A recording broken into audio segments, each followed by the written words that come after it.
You're listening to Funk with Fate, a show about being a body and cultivating pleasurable relationships with everything. And I'm your host, Mackenzie McCormick. This podcast will explore how our embodied experiences connect us to the world through astrology, philosophy, dance, magic, and anything that invigorates our aliveness. What makes us feel the most alive? Big inhale, big exhale. Now let's get grooving. Hello, Hottie, and welcome to the show. Right now, it is about 7:20 p.m. on Monday, October 23rd, 2023. Right now, in my location, it is Taurus rising, ruled by Venus in Virgo in the 5th house. And welcome to or welcome back to the Spicy Rendezvous. This is the Mars series on the show where we are coming into relationship with Mars, meeting Mars through the signs as Mars moves through those signs, and talking with a brilliant astrologer who has that placement natally about what it feels like. And today, I'm so excited for the Mars and Scorpio episode. Why don't you introduce yourself to the show, please? So my name is Ching Yee Christopher Chau. I'm practicing astrologer, also practicing astromage, and how long has it been? Been practicing astrology over a decade, been professionally seeing clients for about 3 years now. And yeah. I'm so excited to have you on the show. It's truly an honor. And I guess just to let the people here know, we met at on the internet, as most people do now in today's world, but we actually met at NORWAC 2022, which is crazy to be able to have met at a conference at a place where so many lovers of astrology all join together. And I guess just to go ahead, obviously you have Mars and Scorpio, but just to go ahead and spoil the pod, I remember when we exchanged charts and our opposite luminaries was one of the first things that jumped out and we kept talking about. And I'm super excited to have you here for the Mars and Scorpio episode. I adore you, and I obviously have some of your materia and I love it dearly, and I would recommend anybody that hasn't had it or experienced it to run, not walk. Run, not walk. Feelings mutual too. It always enjoys chatting with you, hanging out with you at the conference and on the internet. So obviously you're here because you have Mars in Scorpio. So actually, before we even go any further, you kind of said a little bit about yourself, but do you want to say any more about your practice and where you come from, lineage of astrology that you practice, anything specifically from your experience and your background that has helped you relate to astrology as a practitioner, not just who shares with clients, but also for yourself in your own life? Yeah. So I primarily practice a blend of Hellenistic and medieval astrologer, particularly the Islamic lineage of astrologers. So following heavily with Vedius Valens, Abu Mashar, Andarzagar. Hopefully I'm pronouncing that right. And let's see, my roots come from. So I was originally born in Hong Kong, right before the British colonial rule ended there, and spent a lot of time going back and forth between Hong Kong and the States. And I suppose to me, astrology was the way in which I was able to find some way to bridge an Eastern upbringing with a Western future. Being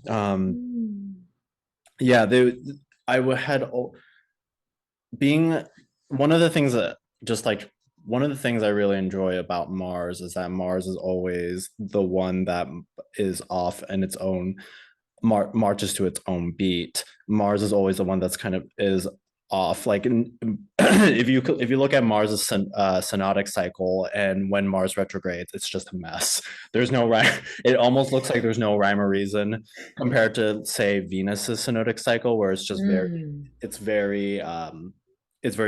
it stays the same and just like changes slowly over a long period of time. Whereas Mars, like some it's never a organized pattern or a predictable pattern in which Mars goes.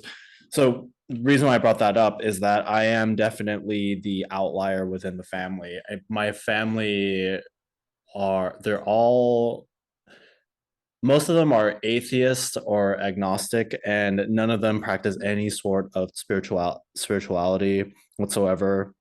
So the that for me, I grew up with an innate understanding that there was some divine force at work.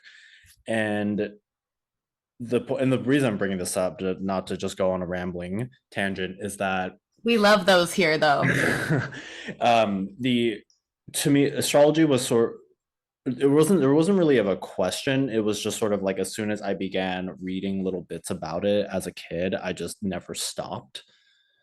And well, actually, no, actually, as I'm talking about this reminds me. So when having to go between Hong Kong and the States, and then going through my family's divorce and just going through some kind of identity crisis, trying to naturalize into the States, I remember it was really silly how astrology astrology appealed to me, which was that, and the fact that before I knew anything about astrology, I looked at what sun sign I would be, and it was Sagittarius, as opposed to the Chinese zodiac, I was a metal goat. So as a kid, I'm like, I can be either a goat or I can be a man horse archer thing. And I'm like, that sounds kind of badass. I want to lean towards the horse, half man archer thing.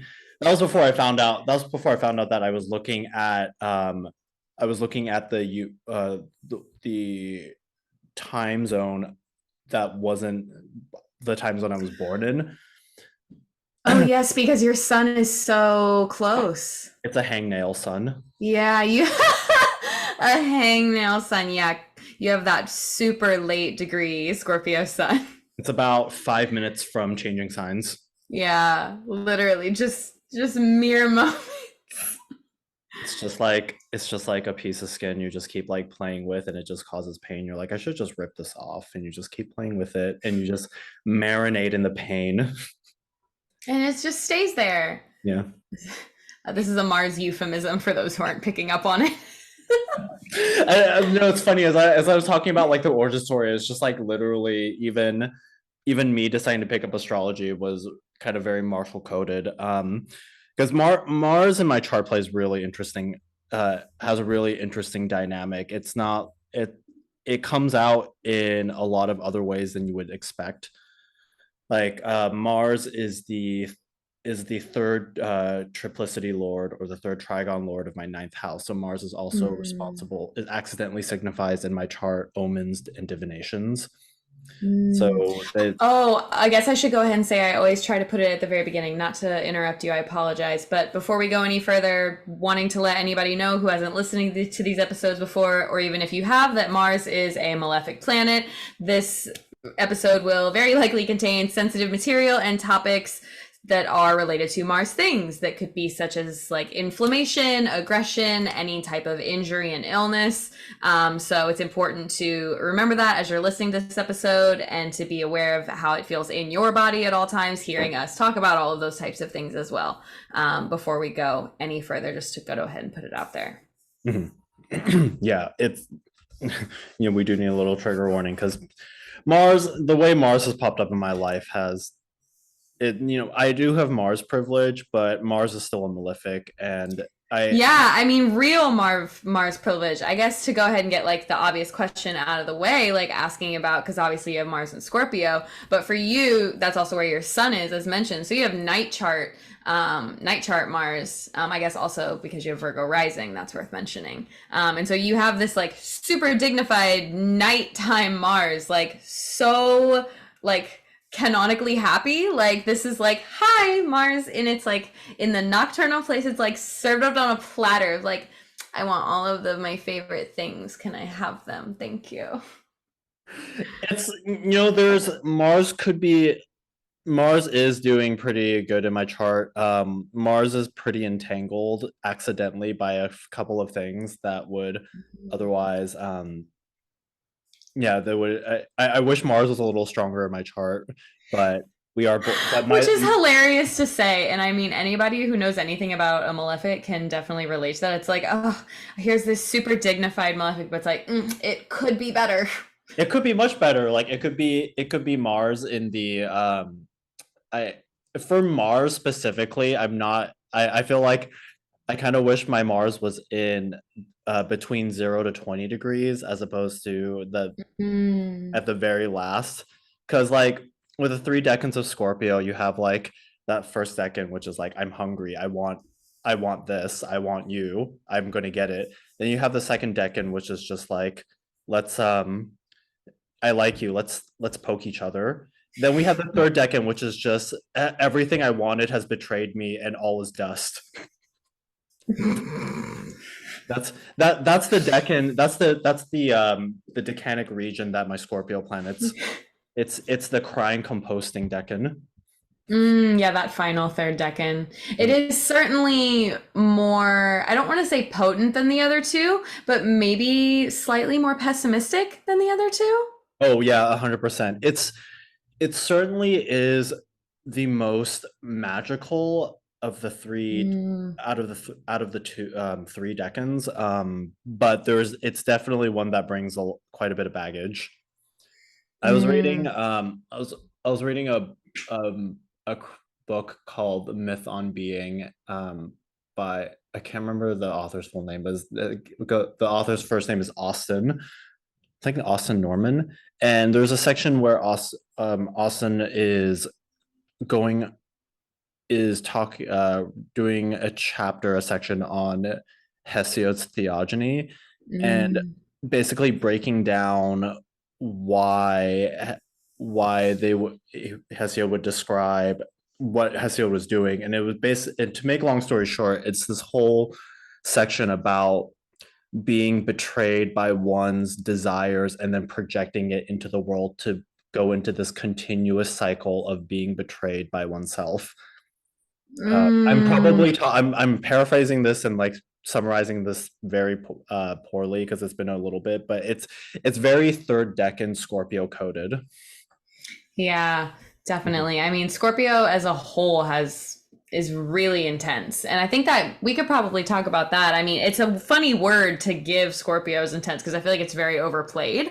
But I feel like until people actually get to maybe have a relationship with the super martial part of it to like understand the depths of that. I love the analogy that people use a lot for like the Aries Scorpio difference is like Aries is like the person in front of the battlefield. They're going charging in, like not really any plan. They're just like guns ablaze and going forwards. And then like the Scorpio part of the Mars is like the one who holds back, the one who uses strategy, the one who waits to act until they know it's going to be like a precise hit per se.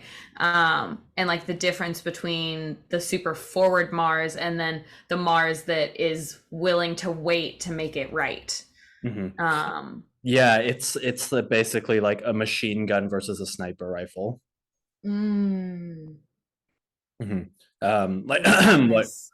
Like one requires proper planning, setup. The other one, you can just point in a general direction and cause a lot of destruction. Yeah, and it'll just absolutely blow up as opposed to something that really requires finesse to really make right. I do want to say though that though I really like thinking of Aries as offensive Mars and Scorpio as defensive Mars. I like that a lot. Because like yes, I think any martial sign is going to have a natural quality of intensity because that's what Mars kind of basically it represents. But I often think about Scorpio as just an incredibly defensive sign because I think about how Scorpio is the fall of the moon, and the there's to me like the one of the most terrifying themes within Scorpio is the idea of vulnerability, and that's why Scorpio is such a defensive sign because it's it's like I think of like I also think of like guerrilla tactics where that you can't just face the opposition in an open field because it would just you would be decimated. So there's this need to use strategy, there's this need to use surprise and tactics in order to overcome the enemy, in order to survive the onslaught of the enemy. You're exposing me out here. Yeah, because I also think about the contraintention of Scorpio, which is Leo. So it's like when I think of and I think of contraintention signs being actual opposites of each other. Like Mars Leo would be like a king with his entire army, and now demanding the opponent meet them on the field. Whereas Scorpio is just is either hiring assassins or doing it by poison. Yeah, I was thinking of like those sneaky, like the backhanded tactics, which is not to say that Mars and Scorpio is inherently sneaky, but they have a way of being covert and like under the cover in a way that can be very surprising when it's like actually put publicly, because there's so much behind the scenes work that's going on at all times that people aren't privy to. And that's, sometimes purposeful. What you said about the offense versus defense really hit home. For me, I said it to you earlier, but I'll say it for everyone, which is this is the Mars episode that I was the most nervous about recording, because it's my Mars opposition and my moon is in Scorpio. So I have the complete opposite of dignified relationship with Scorpio as a sign as a whole. Because all those things that you were saying about, the moon being there are extremely true, and how it is really a vulnerable thing to exist that way. And so this was definitely the episode that I was the most a little concerned for, just because of my own experience, not with people who have Mars and Scorpio natally, because hilariously, I think that I have loved every person I've ever met that has Mars and Scorpio, but of course that's where my moon is, so that makes sense. But the lived experience of Mars in Scorpio day to day when I'm in it is never quite great. And so that's one of the reasons I was really excited to talk to you about this, is because not just like your experience with it being so dignified, but also like having it in the third house and just all of the different things that you have such a good reflection on it and a good relationship with it. And I've had to fight so hard for my relationship with Mars, and to experience and to know someone that has had such a different experience gives so much perspective. Yeah, and I was just thinking about with the I think what makes the fallen moon is really fascinating because there is a lot of other dignities, like in a night chart. Actually, I don't even think it. Yeah, in a night chart, there's going to be triplicity support. Actually, that was the big one, like triplicity support. So but at the same time, though, if Scorpio is a defensive sign, it means the moon is just the moon's primary purpose is to manifest things. So to have the moon in Scorpio is essentially to manifest constantly situations where one is on the defensive, that one is feeling exposed and vulnerable. And I think that it's in a similar way why Mars and Cancer can be so painful. Not that there's anything inherent and like qualitatively bad about Mars and Cancer, but it's again, if the moon's role is to collect things, then the moon is collecting martial things, which is in blood darts rejoicing in bloody wars. Yeah, she's collecting like dismembered appendages on the battlefield, trying to sew them back together. Yeah, so that's. But then meanwhile, you have Mars there, who's the one who is very precisely slicing them off. Like, and that's how I think about kind of the like dignity and ability switch there is like the absolute instantaneousness of Mars being able to slice that and cut it off, and how long it would take the moon to repair that. Yeah, it's it's so interesting because the moon both doesn't hold on enough and holds on to too much when it's fallen. And another thing I think it's like, yeah, it's really fascinating. And there was this like other thing I wanted to bring up too is that I just think about, because Mars, oftentimes it's like we think of Mars, we think of stabbing, stabbiness, but Mars. You know what? It is true though, and I will shout him out. I just found out that my piercer has multiple planets in Scorpio, including like Sun and other stuff. And so like yeah, it's, you know what? And whenever I knew that, I was like, of course you professionally and precisely stab people for a living. This makes such fucking sense. I was like, you're such an astrologer. Good. Yeah, it's and that's one thing, that's one word actually, thanks for bringing that up, that it makes me think of is surgery. Like a dignified Mars is the ability to efficiently perform surgery, or to, in military terms, it's the ability to execute surgical strikes. Yeah, and in like any surgery charts, as far as like elections go, like moon always is important in every chart election wise, but like surgery charts, like Mars is so vital. Like, what are you slicing? Where are you slicing? So I wanted to just finish up the thought relating with stabbing. So Mars is both the stabber and the stabbee.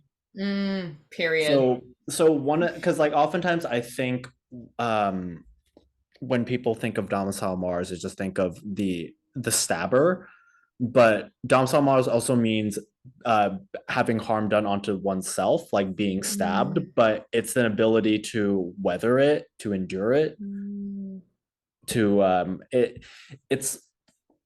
it really reminds me of, I think of how those with a dignified Mars and planets in their dignity means that the planet is in its proper place, will do things according to its own nature. So in Mars's nature, it's like, I think of like a soldier who is, I think of the phrase that watching war movies. So I have Mars in the third house, and one of the things I love watching is war movies. Oh, we're so different in this way. Our Mars are totally opposed. Yeah. But one of the quotes they often say in the war movies is like, they'll say, you'll have a couple of soldiers, and we'll have one soldier who is terrified shitless, and they'll have another soldier who a little bit more grizzled say, you know how you get through this? You just assume you're already dead. And that's sort of that what I was talking about. Like when you've got that dignified Mars, there's just this willingness to harm, but also the willingness to be harmed. I feel like that specifically with like that super deep Scorpio experience of like Mars, as a planet represents pain. And one of the ways that comes out whenever Mars is in Scorpio is the processing of it and the actual feeling of it. It's not just the strategy behind enacting it or how it's going to get there, but it's actually like feeling the wound yourself. Whether that's, like a wound that you feel that has been done to you in some way, or the wound that you cause yourself, because, maybe like the wound to yourself is not as bad as an alternative situation could be. And that could be like the sacrifice to make it not as bad. Yeah. The willingness. Yeah. There's this, there's this kind of ability to normalize pain. Yeah. Like the fall on your own sword thought. Yeah. Like we both have tattoos, and one a common thing that someone will ask me is, does it hurt? And I'm like, yeah. What do people get off asking that? Why is this a general experience that people, I wonder, because like what do they expect the answer is going to be? Well, what's interesting is that I know I have this vague theory that those with female bodies have a natural higher pain tolerance just out of necessity of having to deal with menstruation cycles, like childbearing, all these things. So I think I really do believe that like people with female bodies or women will naturally have a higher pain tolerance.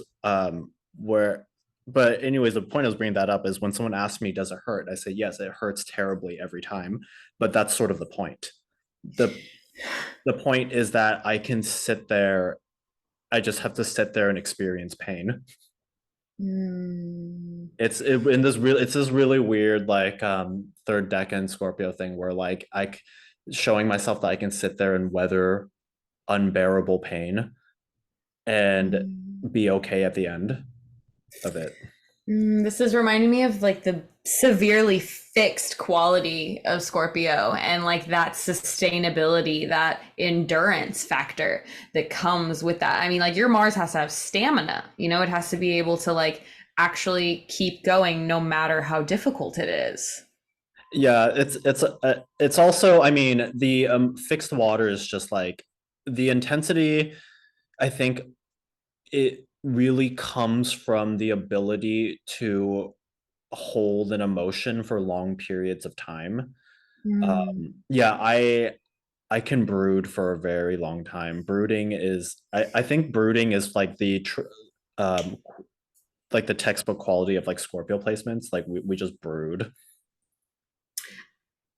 I'm neither going to confirm nor deny that. But yeah, it's to me, like I feel that with the Scorpio, because with Scorpio, there's also in a lot of in some systems like tarot, they will represent the four fixed creatures, and for Scorpio, they'll be represented by a phoenix. So I don't know how if this is true for you, but one thing that one like narrative that I find myself repeating almost like a mantra is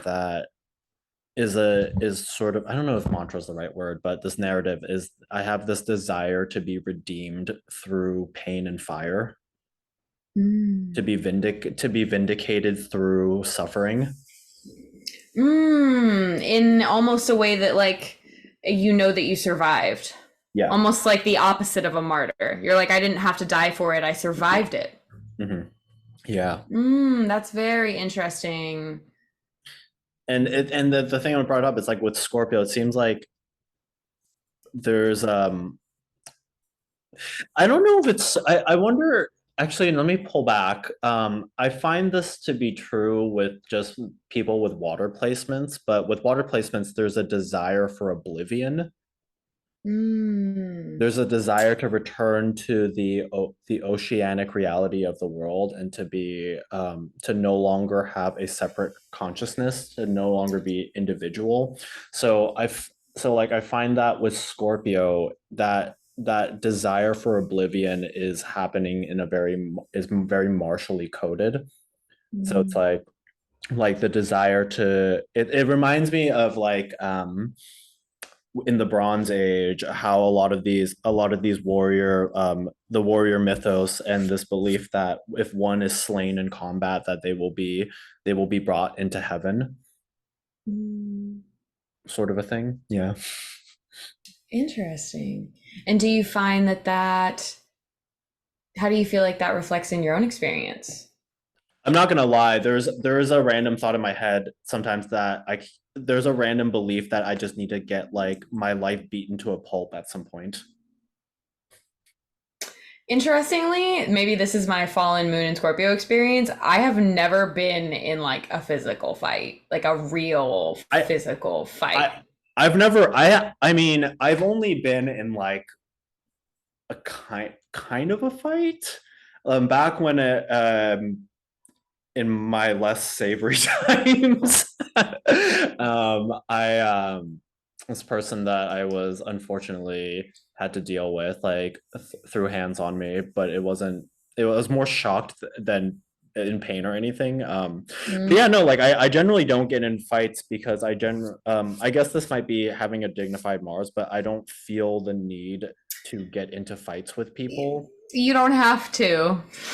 Yeah, your Mars is already doing all the work. You don't actually have to get physical. That makes perfect sense. But also though, because I am a bit growing up, I know that I feel that this statement that I usually say is pretty universal, but it seems important for me. But being in a Chinese family, we were not allowed to express a lot of emotions. So, because my Mars in my chart has quite a bit of baggage. So like my Mars is in Chariot because it's in its own sign, but it's still hidden by the sun. Like without Mars being in its own chariot, my Mars would be combust, but it's hidden by the Lord of the 12th. And then my Mars is also in the terms of Saturn and also reflecting Saturn by Antisha. So there's it and on top of that reflection, my Mars is also squaring Saturn by a whole sign by sign. So there when I get angry, it's a really weird experience. My whole body will quiver. I will get heart palpitations, but I stand my ground. Like when I get like conflict feels very uncomfortable for me, but there's almost a compulsion that I can't escape a conflict when it happens. Almost like you're being sucked into it, like you're like brought into it no matter what. Yeah. Oh, also Pluto is there. So I have silly, yeah. So it's so I've got Pluto, Mars, and Sun in Scorpio. Yeah, and it's all really close together too. And then what's interesting is that I had a client who had Pluto, Mars, Sun in the first, but they were a day chart just by a touch, and they had a very difficult and rare blood disease. Fuck. Yeah.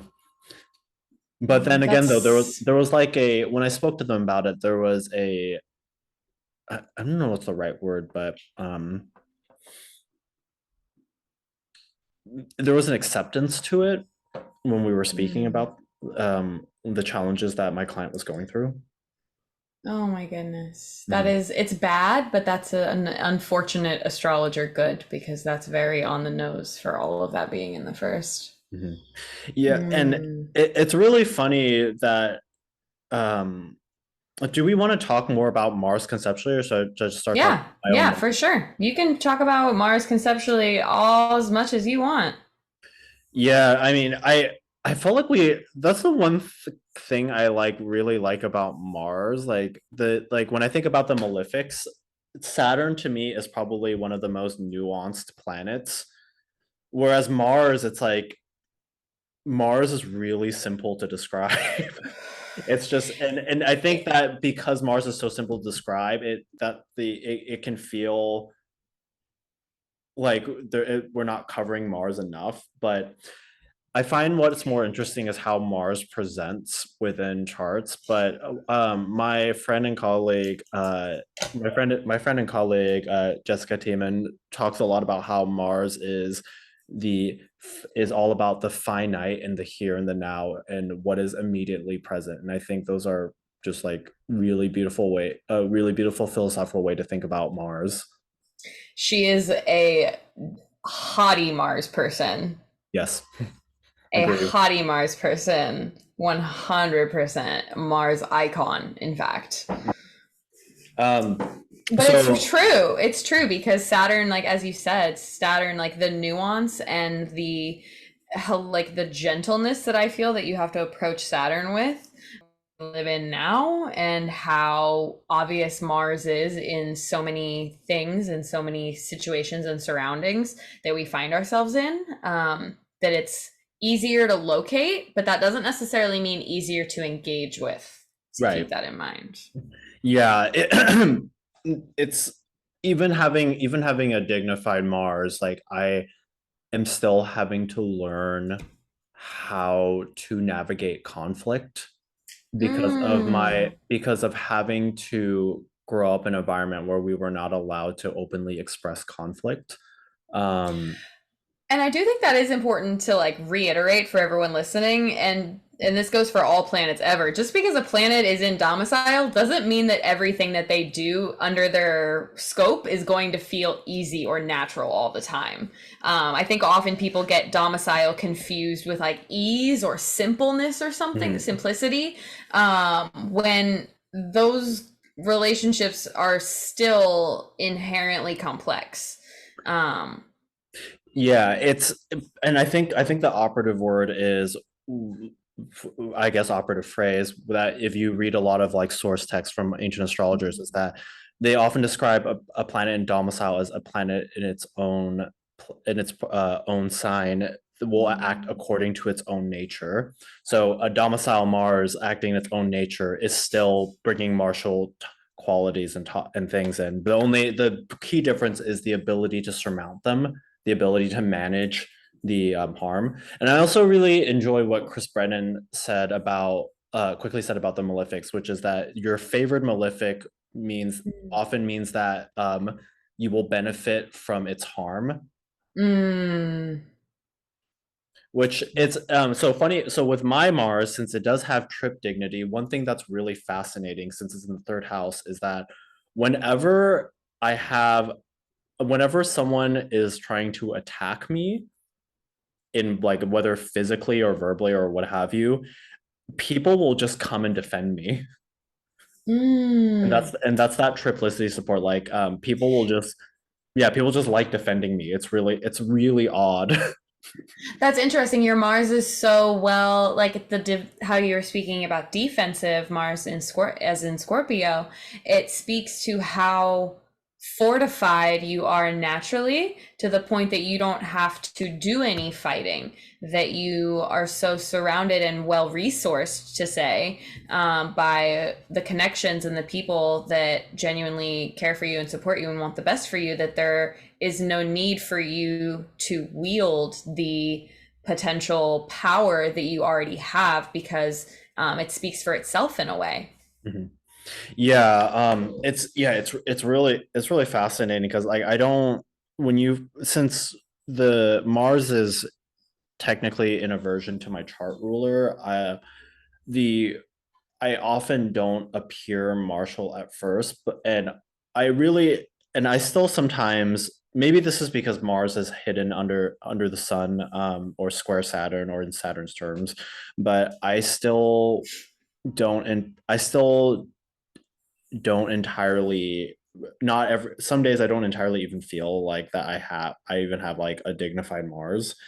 But what Mm. I do experience though is that I tend to have martial experiences because it's my third house. Mm, It's my third interesting. it's my third house. It's Mars is the lord of my third as well as the lord of the eighth. So primarily what I experience is that people who are close to me carry a Mars signature. So all of my closest friends have very prominent Mars placements. My partner has an angular Mars. So it's the people that are in my life that tend to carry that Mars signature.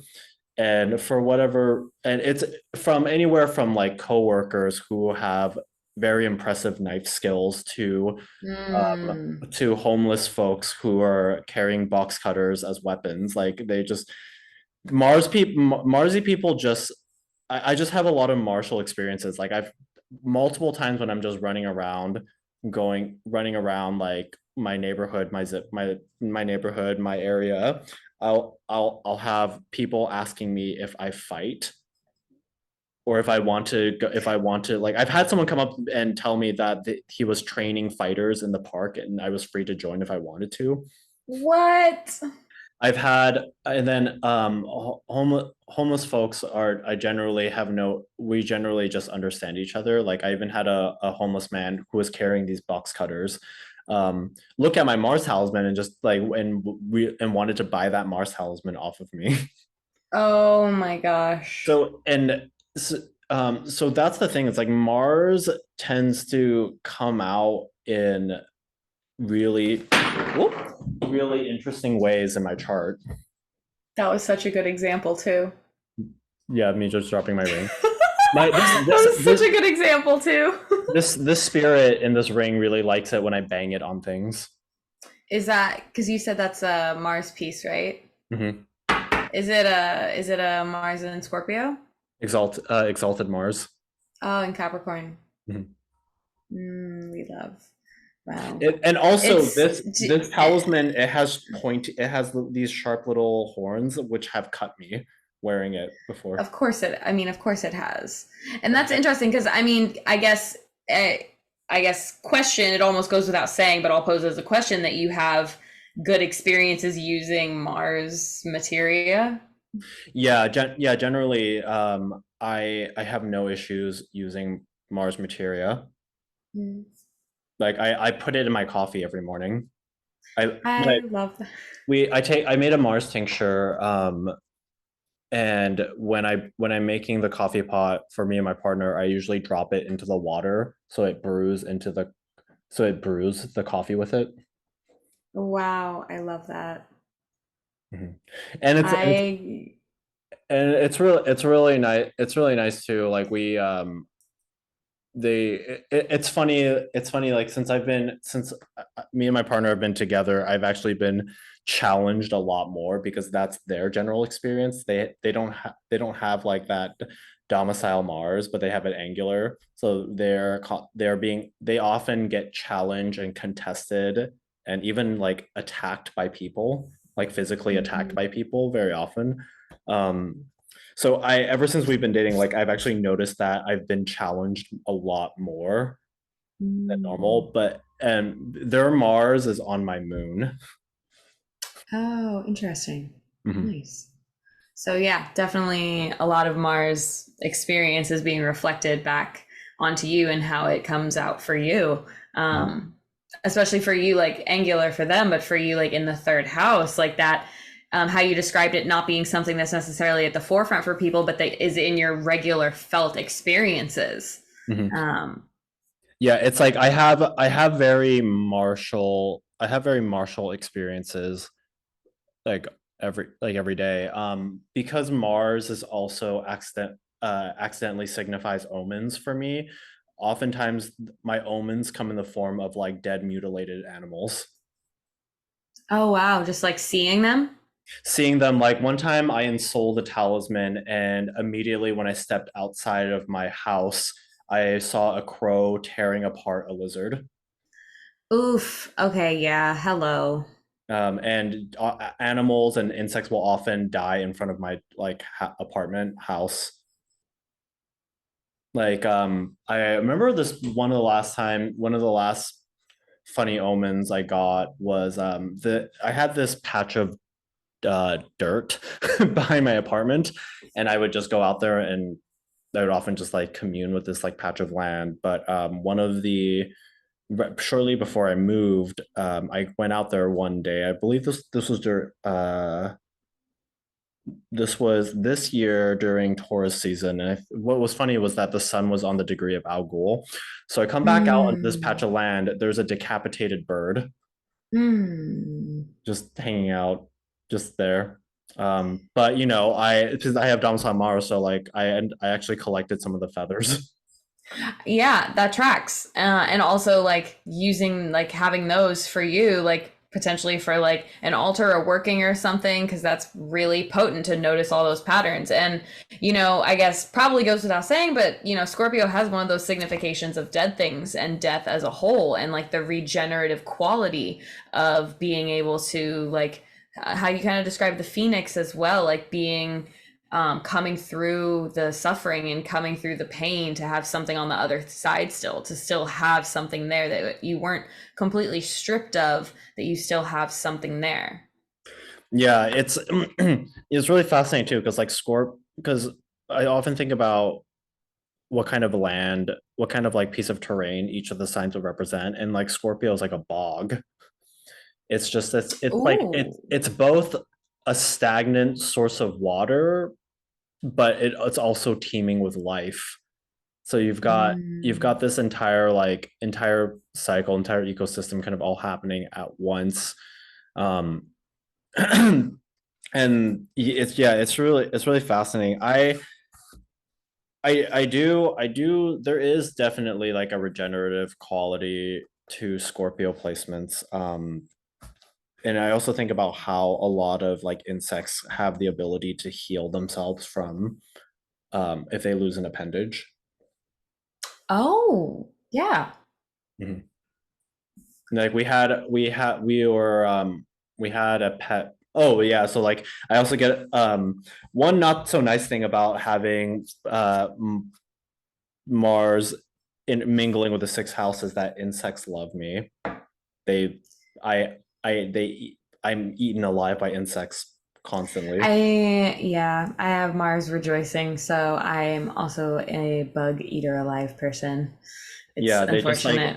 literally I'll stand by a window and like within an hour there'll be a mosquito trying to go through the window to like attack me. Yeah, it's bad. However, like I said though, Mars is both the stabber and the stabby. So I have an equal amount of vigor in exterminating insects. mm, true. Um, That's funny. That is actually something that I do get great joy in, is whenever I did the different versions of like death to the different types of bugs. Like that is actually something that I get great joy in, I- hilariously. one of my favorite ways is making a little blowtorch. Ooh, I have a with lot of what? I have a lot of torches. With what? So Oh. some kind of aerosol can and my torch. Like one time I had Oh my gosh. My partner literally just for his birthday got one of those guns with the little, I don't even know what's in them. It's like a little pellet. It's literally made for killing bugs. He also has Moon in Scorpio. Hilariously, we both have Moon in Scorpio, but he gets great joy out of murdering the bugs with this gun thing. yeah, That's it's like not I've had a like one time I had a potato putrefy in my cupboard, and I don't know how. I've never seen a potato putrefy, but there was there was a it was just like teeming with fruit flies. So I thought like, okay, I need to get rid of these bugs efficiently. How do I do that? So I looked around. I was like, I have an aerosol can and I have a torch. So I was like, okay. So I just went around and I just lit all of them up with with this like little flamethrower. And then another time I had this very sassy cockroach. So this cockroach had the not only was it just a cockroach in our kitchen, but it had the audacity to like almost take flight. So it's like, no, no, no, no, mm, we're not dealing with this, and it's disgust. And I feel like they're a biohazard. So like crushing one and having its innards sprawled all over the kitchen is also not that great. So right, that's not clean. That's not it's- going to be good for your cooking surfaces. That's going to yeah. definitely kill the vibe. So torch, it's a perfect solution. Very little Okay. cleanup. Very little cleanup. I Incinerated. so this is the hidden quality of the part that I was saying how like Mars is kind of hidden. Like I realize now as I'm sitting here saying like I don't feel like I'm a martial person, and now I'm sitting here telling you how torching insects is a really efficient way of getting rid of them. Okay, but let's also talk about how, your Mars is in Scorpio and it's right by the sun, but it is a nighttime Mars. Like your sun and your Mars are below the horizon, but it's still right next to the sun. So how does that reflect like in the experience, of exactly what you're saying? Like, oh, I don't maybe feel this way, obviously, but through all of my experiences, it's very real and honest. And I think that that's, in a lot of the ways, a strength to Mars, in this extremely nocturnal place, so that it has the ability to do all of these things with such power, with such potency, but it doesn't have to be obvious. Like it's not any less powerful just because it's not obvious, which maybe, the more Aries flavor in Mars would totally argue with, for them, it has to be the obvious, ostentatious Mars quality. But the Mars and Scorpio experience isn't so obvious. Mhm.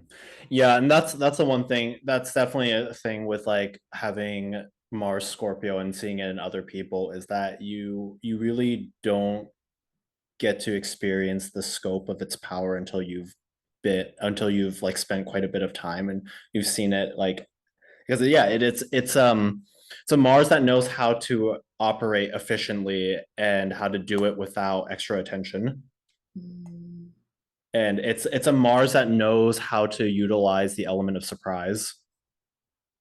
Which I do think is actually like super shocking to some that don't know this, placement super well or haven't thought about it or felt into it, is that ability of surprise, because people see fixed signs and they're like, oh, it's all the same. Like it's all the same all the time. But like what you're describing, that Mars and Scorpio ability to sustain and then boom, to have the moment. Which I think might surprise some that don't, like understand what it takes to endure for so long, to prepare for something for so long, to be patient enough to sit on it and wait until it's ready for the surprise, for the spring, for the pop. Mm-hmm. One thing I will say though is that even I've again just like want to quote my wonderful friend and amazing astrologer Jessica. Jessica made an observation. Jessica Teeman made an observation about how, in her experience, looking at fixed placements, they tend to happen at extremes. So for Scorpio, it's like you do have one end of the spectrum where it's just trying to be nonchalant, not drawing any extra attention, but then you have the other end of Scorpio where they're wearing their heart on their sleeve. And I was just thinking about how you can explain that through antishas, because the contra antisha of Scorpio is Leo. And when you have signs in concurrent with each other, so this is the word I use, because with signs in contra antisha, what they're sharing in is speed. So ascensional speed. So Scorpio and Leo will move at the same rate, and this links them together, so they're happening at the same time.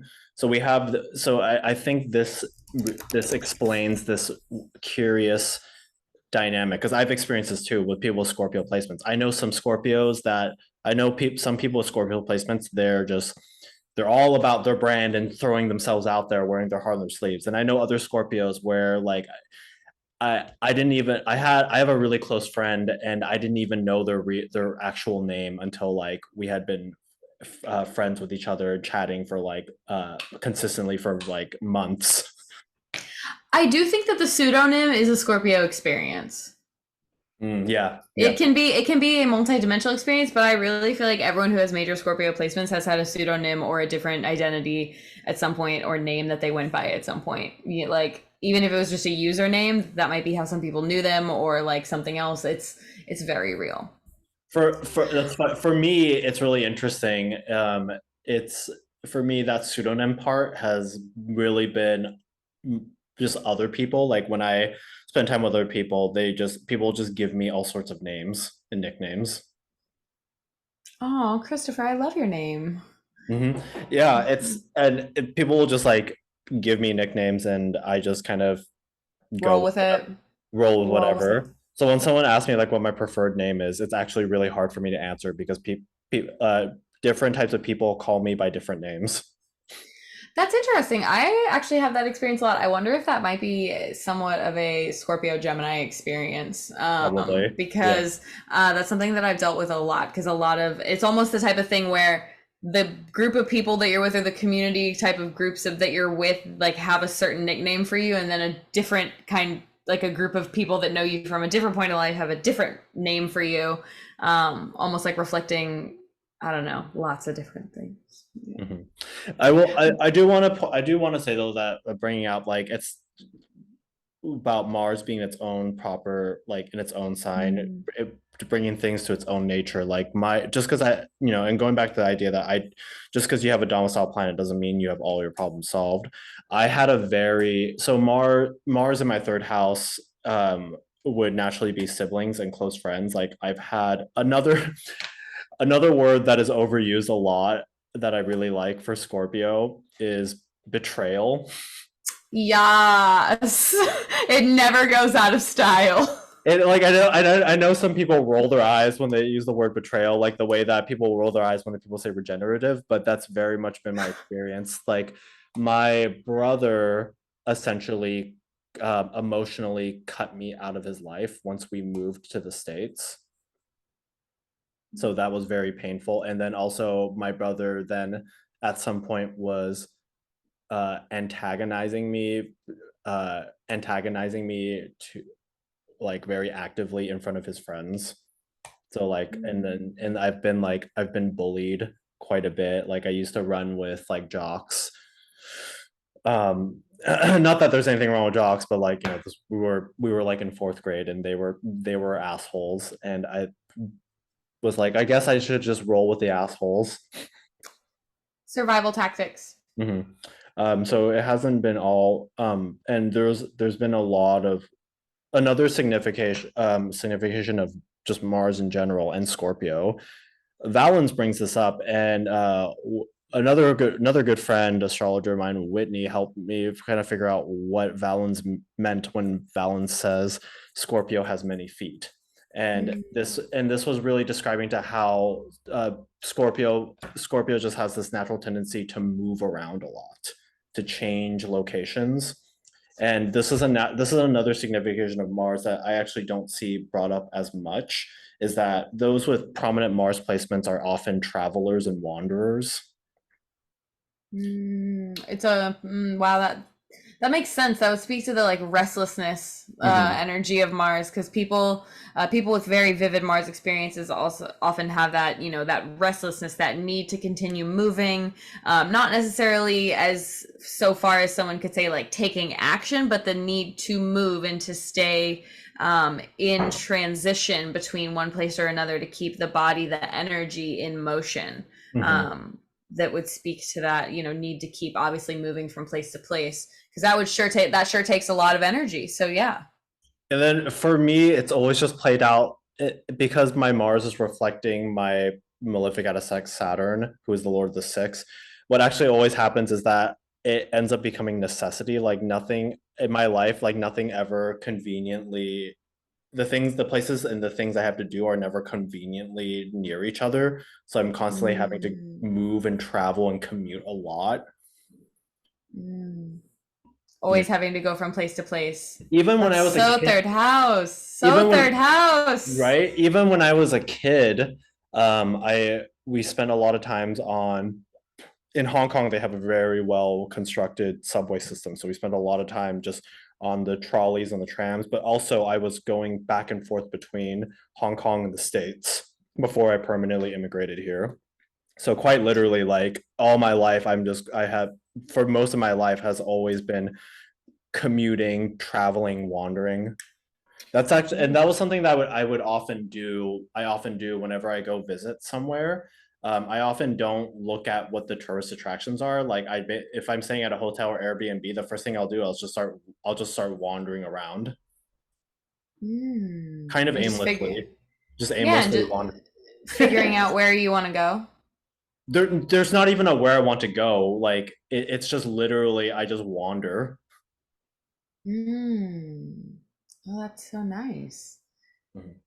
That must come with a very deep assuredness of your okayness. Yeah, there is there is. I wonder if that might be also because being the privilege of being a man. I mean, maybe that could be a thing. Yeah. But Mars helps. I have been being a man with Mars privilege helps. It's a combination of factors, I would say, but also yes, definitely contributed to by being a man, but also a man with Mars privilege is another layer. Yeah, they just go hand in hand. But also though, like I've had my fair share of misfortune from wandering. Like I remember I had to run from thugs at one point in Shanghai. I had to out of a stint of drunken hubris, I ended up getting in a cab, going to a random location, and I don't want to detail what I was doing there because I didn't know what was actually happening. But it basically ended up I was surrounded by thugs, and they wanted to rob me and extort me. So they brought me to an ATM, and I thought, okay, I have two choices. I can either fight. That's not happening. I weigh 130 pounds. There's like six guys. It's not happening. Or I can run. I'm a fast runner. I'm pretty good at sprinting. So I literally, when they took me out of the car, I took one step forward, looking like I was going to walk to the ATM, and then I juked and ran the other direction. So yeah, I had to run away from like thugs who wanted to rob me and harm me. Clearly, you outran them. Yeah. And then I had to sneak my way back into the hotel because they had posted these thugs around, because they knew where the person that the person, I don't know what they called, like the person that was like the bait or the hook, knew I was staying at the hotel. So when I got back to the hotel after wandering, no idea where I was because it's Shanghai, I noticed that there were people posted at the entrance of the hotel. So I was like, that must be them. Because like, why would you chase me around and say you knew where I came from? So I was able to go around the back way, and by the stroke of luck and serendipity, like a side door was open, so I was able to get back into the hotel without being seen. Okay, it's definitely giving Mars and domicile luck though. Yeah. Like shitty experience, potentially extremely violent experience, dangerous experience, and you just so happen to have like the luck of the side door open. I'm fucking dead right now. This is the type of shit that people write in movies. This is the type of stuff that people put in like scripts for movies, and these are the type of movies that I do not watch. Yeah, I've been pretty lucky in terms of like escaping to violent fates. There was trying to think, there's I could never. Yeah, I don't go out looking for them though. Like I'm not a thrill seeker by any means, which is, and I think that might be another trait of having a domicile Mars placement is. Yeah, why would you have to seek thrill when thrill naturally arrives to you? I think that's something to definitely mention, is that like things coming to you naturally, you don't have to defend yourself. How you mentioned people coming to your defense naturally, like when things when things happen, and like the offense versus defense of that, and how like you don't have to do the Mars thing of the fighting. It like comes to you naturally. Like you don't have to seek a thrill comes to you. Yeah, very, very often. Like I actually really enjoy, I like when I have a very like mundane, boring, and just calm days. But I get my kick out of watching. Yeah, I really enjoy watching war movies, like The Third House, like our daily programming. So it's like, oh, but also with the Third House representing neighborhoods, oftentimes like I live in very martial places. Interesting. Such as? So I lived in a place in San Diego called Lincoln Park, and it had a very cute nickname, the Four Corners of Death. What the fuck? Because it was one of the, before I had lived there, it was like one of the neighborhoods with like the most infamous like history of gang violence. Okay. And then yeah, and even where I'm currently living now, like you have a lot of people wandering around, and then yeah, just have a lot of displaced people, a lot of people wandering around. If that's because that's the thing, like the wandering thing, once I learned about that, was just like it was just so it was just so prominent in my life. Like everywhere I live, if I'm not wandering around, there's always just like people who live on the fringes, just like wandering around, coming through. Like when I was living in California, I had regular scavengers going through the apartment, as well That as sounds nice. as well as like coyotes and all sorts of things. Wow, how comforting, how nice. Like And then I mean, I'm sorry. I'm trying not to laugh, but I'm trying not I'm trying not to laugh, and I'm trying to not drip with sarcasm at how painfully accurate of all of these, like, these could be literally like ancient source texts, like writing these delineations of these experiences that you're having, you know? And also like with the neighborhood I was living in, like since it was a rougher neighborhood, a lower like a lot of it was a lot of people pushed out from gentrification ended up there. A lot of black and brown folks, but it was also like, you know, Mars, one of Mars's signification is being unfaithful and only loyal to oneself. So you actually, that's a completely different train of thought. But the main thing I was talking about was like Mars is also like thievery.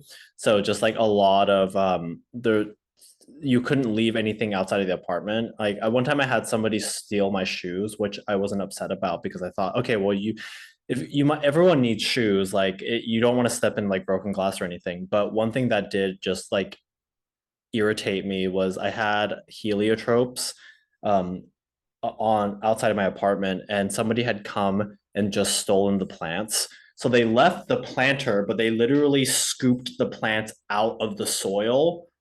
So like when I came out, there was just 3 holes where my plants were. Oh my gosh. Wow, thievery. That's very real. Yeah. Interesting. I actually am remembering a time that I had some boots stolen from me, right right by my garage.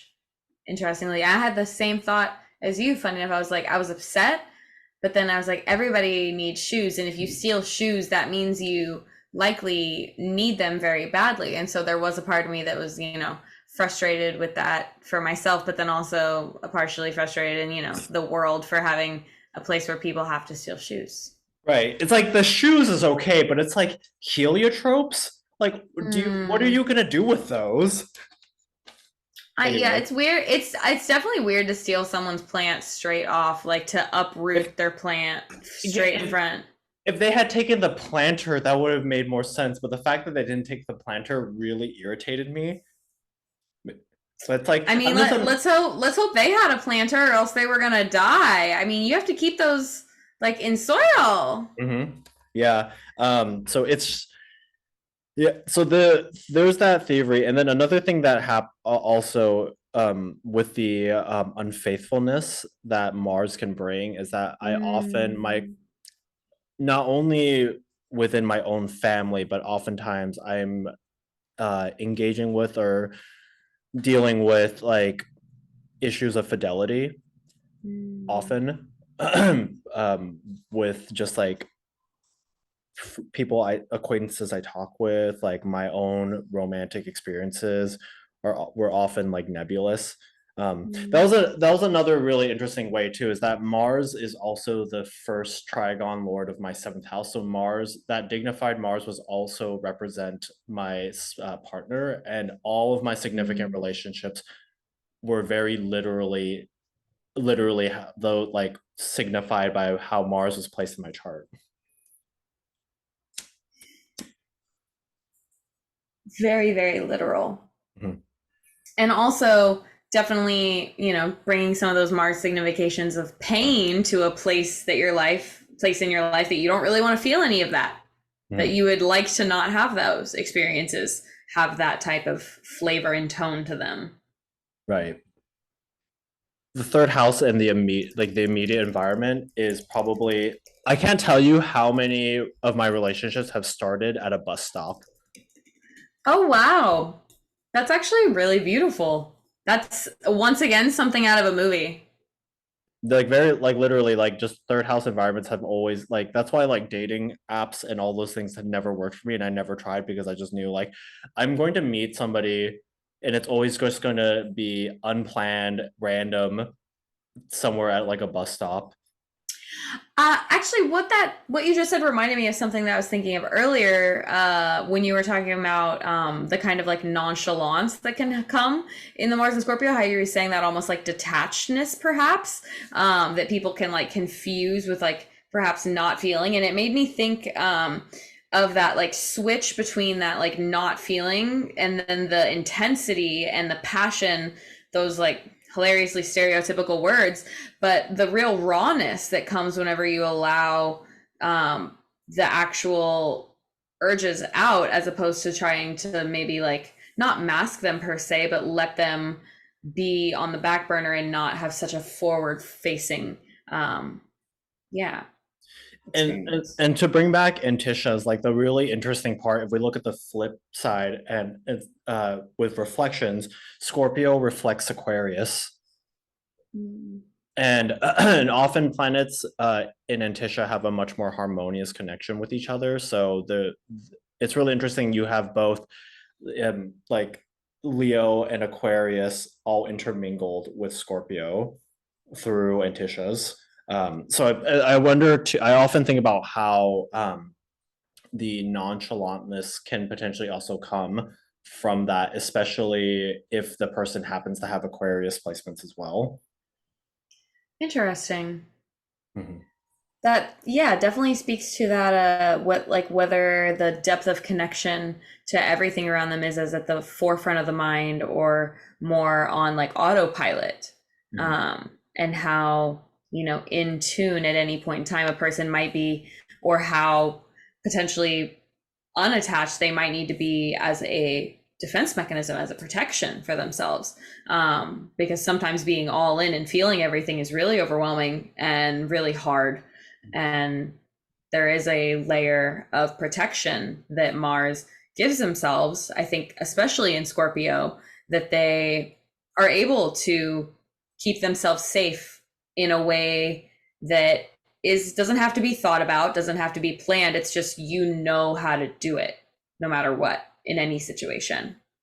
It reminds the whole defense thing reminds me about what Rob Hand says about like Mars, the grace that Mars brings in a night chart, which is that Mars in a night chart is the ability to defend the people that one loves at any means necessary at any cost.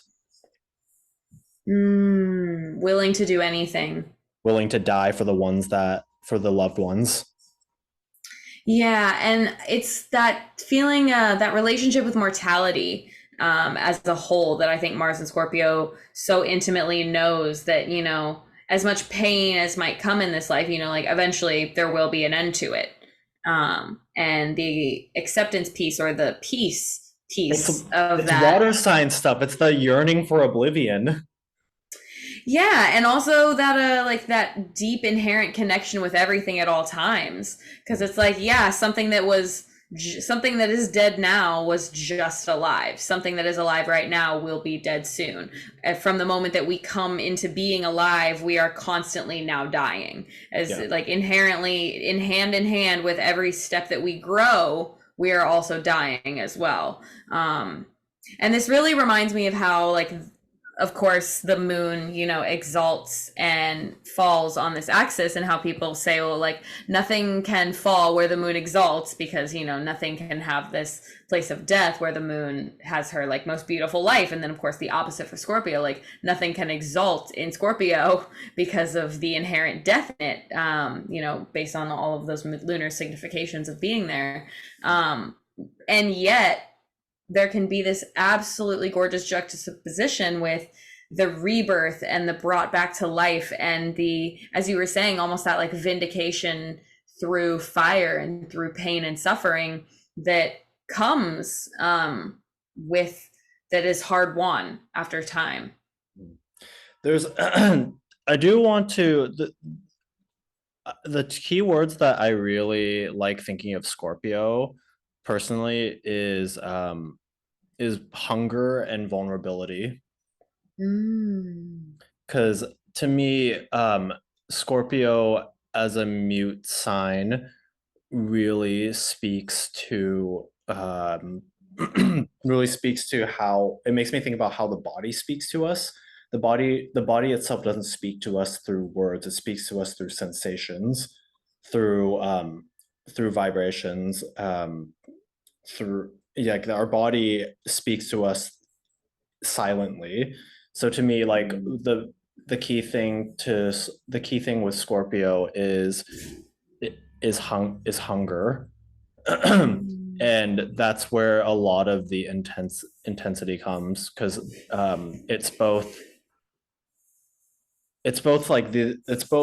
just this very intimate relation. Like, I feel people with Scorpio placements have a very intimate relationship with hunger and what it means to really starve. What it means to And to have a longing for something that you either did have at one point and lost, or something that you never had, almost this constant state of mourning or grieving. Yeah, there's like Scorpio definitely has sad boy vibes. It's like Sad baby vibes. sad baby vibes, sad person vibes. Um, and I just think about how I also think about how like vulnerable one can feel if they can't feed themselves. Something you were saying earlier reminded me, like how like the deeply sensual, not as in sexual, but as in sensual through the body experience. Scorpio is in the way that the feelings are so visceral, and how that can, really weather you down over time, because you're continuing to sustain and continuing to take it. But how that does weather you down, as far as the depths of your vulnerability that you're able to access or even desire to access or share. Right. Like when I get in conflict, and my whole body will quiver and shake. I'll get heart palpitations. Whenever conflict happens. Yeah, that I'm involved with. So it's like, it's very the feelings of anger are incredibly intense whenever I do have them. But it's like, but what you were just saying though about like the things that are sustained, like I can it's easier for me to handle immediate upfront calamity than it is for me to handle persistent calamity, or like persistent something that just continuously like gnaws at me. Yeah. Yeah. And you just can't it's just like an itch that's can't, like, as much as you scratch it, it can't go away. It's like a hangnail. You just want to rip it off, but you just keep playing with it, marinating on how much it hurts you. Oh my gosh. I always rip them off. I do too. Like, if I can't rip them off though, I just sit there and play with them and like hurt myself playing, and just like I can't do that. I have to get rid of them. Although I usually have clippers close. I do too. But maybe that's a Mars thing. I know for me it's a combination of a Mars thing and also a climber thing, because I'm always making sure that I don't have any weird hangnails, like for climbing or even lifting as well. Because if I do, like, I have to take care of them quickly. I always have little clippers, and maybe that is another, not just a Mars experience, but maybe on this axis in particular, as ours Mars are opposed, is that like very intimate knife experience. For me, it's definitely comes out because like I have the opposite, like in the kitchen and with kitchen knives and stuff, but even like crafting and making things, lots of different scissors and knives and stuff, that it just gets like little nicks and stuff are obvious. And so for me, it's not really hangnails, but I feel like it's a lot of like little cuts all the time. Yeah. Yeah, I've definitely had my fair share of cuts. I feel like I should sharpen my knife skills as someone with a dignified Mars. I did have I did have a lot of I've worked in a lot of kitchens, and because of the third house Mars, like I've always been surrounded by people who wield knives very proficiently. I mean, that sounds like good remediation, like working on your knife skills, like get some like good little, sharpen the knives, get the skills popping. I think that would be good. Nothing upsets me more than a dull knife. Ah, wow. That doesn't surprise me, actually. That seems very on the nose. It's not safe to cut with a dull knife. That's so Mars and Scorpio. Mars and Aries would go like weed whacking with it, but the Mars and Scorpio is like, we need it precise. Well, Like it's like such a different Mars experience. it like cutting with a dull knife reminds me of Mars Cancer and Mm. how you the potentiality of harming oneself is really high with a dull knife. Ooh, interesting. Mhm. Whereas like if you're paying attention, you're actually less likely to hurt yourself trying to cut something with a sharp knife. Oh, that makes sense. It makes a lot of sense. Mhm. Hmm. I Gotta like cut. that a lot. But it's also really funny though. Like I've had experiences where I've gone through talking about severing separations, which these are all Mars keywords. But I've people have my previous exes have made comments about how they were taken back at how quickly I just ended things. Mm. Cut it off. Yeah, just cut it off. Like I love burning bridges. It's really bad. This might be a good time to mention or ask if you wanted, you already have kind of mentioned your Saturn, but if there's anything specifically or in specific about your Mars that you want to mention in relation to like different bodies in your chart that it aspects. You've mentioned Saturn a good bit. I didn't know if you had anything else you wanted to mention about Saturn specifically, because that reminded me, what you just said reminded me of that, and like the ease to cut it off. I mean, both malefics in dignity, making a strong aspect. Yeah, the my Mars is really intimately tied with Saturn, because my Mars is in Saturn's terms and is also reflecting Saturn. It's just it really it's hard to explain. My Saturn's in the sixth house, so my third house and sixth house are just really intimately tied together. So the way that it kind of plays out, like for example, if I'm being irresponsible and am trying to get somewhere and I'm late, then because of that reflection between third and sixth, like I will be obstructed by in my commute in every single way possible. Whereas when I'm arriving somewhere responsibly, there's I get all green lights. There's no traffic whatsoever. Like when Rahu was next with when Rahu was in Aquarius and Saturn was in Aquarius as well. Like the way that played out for me was literally every single commute route I would take had construction on it, like just very literally being blocked. So they often that's often how they play. That's the way they like tend to play out. But then my Saturn's also rules the fifth house. So oftentimes it's when I'm commuting, it's because I'm going to work. So it's like a sixth house thing. Mm. But then it's also generally like I've also like had a lot of relationships with coworkers. Oh, okay. Yeah, fifth, sixth house overlap. Yeah, with a third house. Like one, Yeah. and then like one of my significant relationships. So the part I didn't add was I met them outside of my bus stop, which is right next to my yoga studio. Okay, the bus stop story is honestly making me emo. Like, I need a good rom-com with a bus stop story. Like, I feel like there's one out there that I'm missing, but I know that they exist, and I need a good, high quality, low suspense, no Mars, all Venus rom-com with the bus stop story. Somebody in it can have Mars and Scorpio in the third, and I Yeah. love that for them. Well, But I need a good Venus story to make me feel good about that, because that's one of the coolest things of all time, is to have that overlapping and to have it as such a clear delineation of your experiences. You're like, yep, this is a thing that happens for me. so yeah, I guess I should just delineate. So with this person, I met them outside at a bus stop outside my yoga studio. Um, they were Scorpio rising. So again, with that Mars, um, and they were having relationship trouble. So again, with that infidelity thing. So I was the third person, and even though the primary partner knew about me, like there was still something hidden about it. And then this person also came back to the yoga studio after they were done with schooling, and that's where we reunited. And they also lived 5 minutes away from me, so it was just so lit. Every single thing with the Mars, Sun, Saturn was all. It was just all very literal.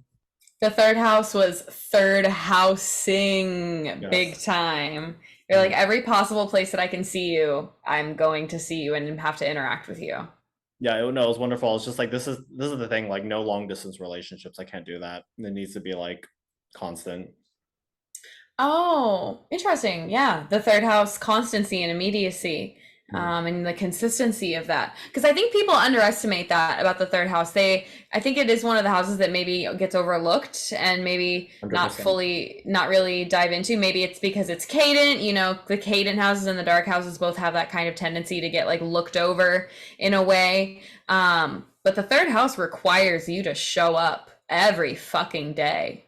Well, I think the reason why people overlook the third house is actually part of the function of the third house and not a bug. It's a feature of it. Like, well, for one thing, it's where the moon has its joy, and oftentimes when you're in a third house space, you're on autopilot. And it's also a magical house because in order to begin to access the deeper parts of magic, one has to be able to turn off their conscious mind. Period. Preach. So there's something really special about the third house. It's like our own personal little playground that we're not even aware that we're not even aware that we're like affecting. And what's also really interesting is that if we derive houses from the third, 10th, the 10th place, the 10th, if we derive from the third house, the 12th house is the 10th from the third. So there's this idea of secrecy, isolation that comes in the third house. And one of the clearest examples of this is fraternities and sororities. You have to I love this example. Yes. you have to be initiated into them. Otherwise, like you would never know they exist and they're just right there in plain view. Yeah, hilariously, I don't talk about it as time, but I was in a sorority in college for a hot minute. Yeah, like you have to be initiated into it. Then you're around. You're in a sisterhood. Like it's very third house coded. It's very culty. Mm-hmm. I quit because it got fucking culty. As they all kind of do, as I was kind of having the feeling that they did when I was even getting into it, and I was convinced myself it was a good idea. But it has that very much like you're not going to know about it, and like if you know, you know, but you don't know unless you're in it.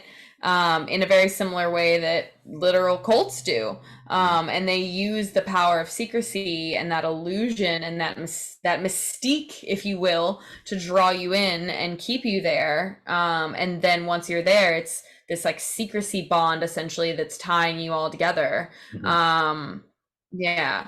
Reminds me of that fucking thing, that fucking Harry Potter thing from She Who Must Not Be Named, the unspeakable vow that you have to do with someone, like over your secrecy, over like, it's essentially like you agree to do something, and then if you don't do it, you die. It reminds me, it's giving me very like Mars in the third energy, like you have to agree to do this thing to this person that you have to know well enough to have this bond with. But if you don't do it, then you die.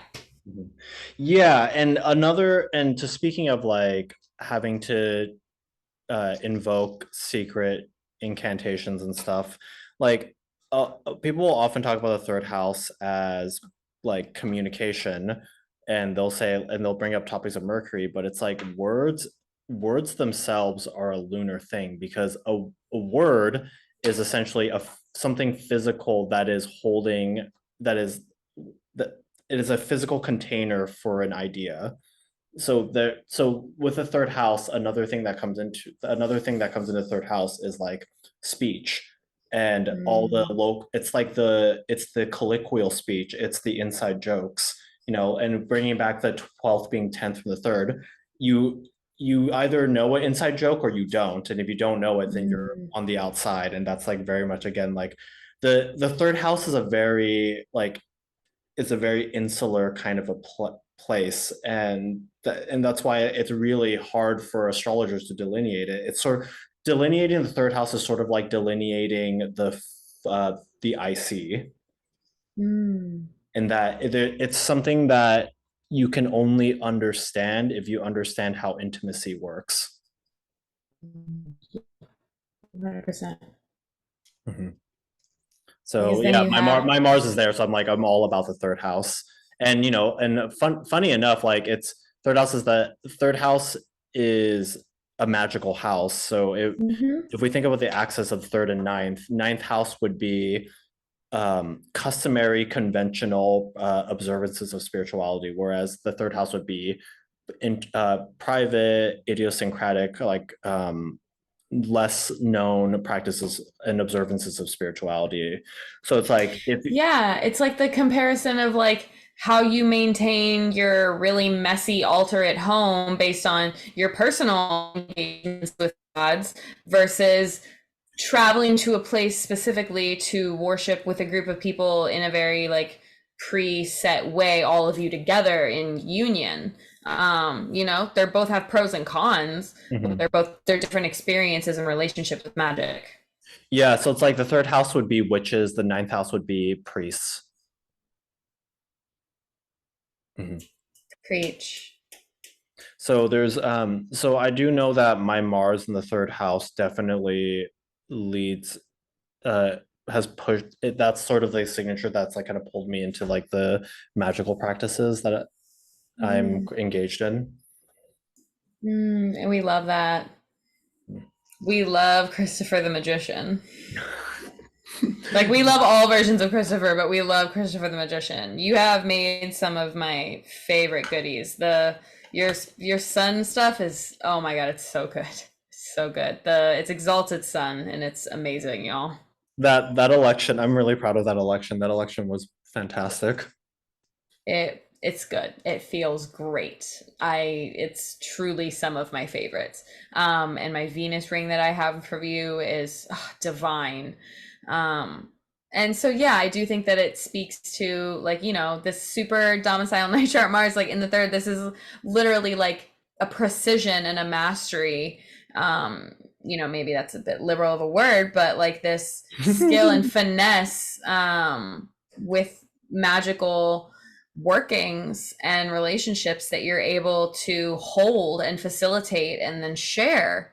Because it's not just, I think, people might often look at magical materia and think that it's just like this easy thing that you throw together and you make, but it requires relationship. There's so much more to it than just like picking an election, Yeah, that's something that has always just been in my life, is wanting to have relationship with spirit. Even like when I was a kid, even before I understood, I knew who God was even before I understood conceptually what God is. Like as a kid, and it's always been like a very my first, like the first time I prayed was me like yelling at God. For real though. Mhm. That's amazing.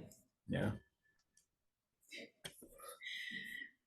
Question, do you want to talk about, I have a little list of a couple people, we don't have to mention them all, about some humans that have Mars and Scorpio that I would love to just mention. Okay. I think it's funny. They're pretty much all like some of the biggest names of this are like actors.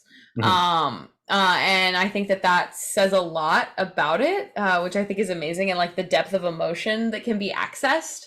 I feel like there are a lot of beautiful things to be said there, but some of like the biggest names on the list that I found of different people with Mars and Scorpio were Bruce Lee, Leonardo DiCaprio, Liam Neeson, Morgan Freeman. Morgan Freeman has Mars Scorpio? Yeah. Oh wow, okay.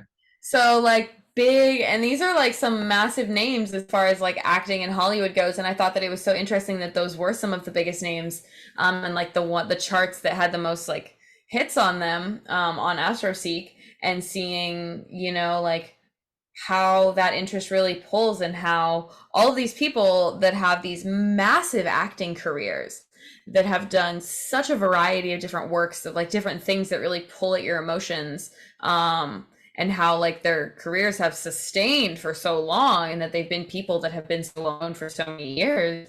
That really speaks to this like Mars and Scorpio experience of like holding and capturing feelings regardless of the state that they are, and being able to maintain that emotional investment for so long. Yeah, it really, like, even though Mars has its exaltation in Capricorn, Mars rejoices in Scorpio just because like Scorpio by temperament tempers Mars just as much as Capricorn tempers Mars. But I think Scorpio actually tempers Mars a little bit better because Mars is already hot and dry, like excessively hot and dry. So even though Capricorn is cold and dry, and you have that moderating of that intemperate heat, the moisture that Scorpio brings really helps bring a little bit more life givingness to Mars, even though Mars is a destructive, malefic planet. Yeah, that's fair. That's very fair. I mean, the malefic, yeah, both of the malefics in nature are so like by their nature devoid of life and any resources that could nourish you. And so yeah, definitely having like life-giving water of that Scorpio nature would give a lot. Mm. Hmm. It's just like but it's Scorpio though, so it's like the life we're talking about is like bacteria at the bottom of a putrid stagnant pool, but it's still life. Yeah, it's like mold. Yeah, it's mold. Like think It's a good analogy. I don't want anyone that has Scorpio placements to think, "Oh my God, am I supposed to be moldy?" Because like I'm just a it's the moldy. it's real though. It's like it's not just physical, like it's not like just physical mold. It can be like emotional. Like there are so many things that can like grow and then like manifest and sit on you.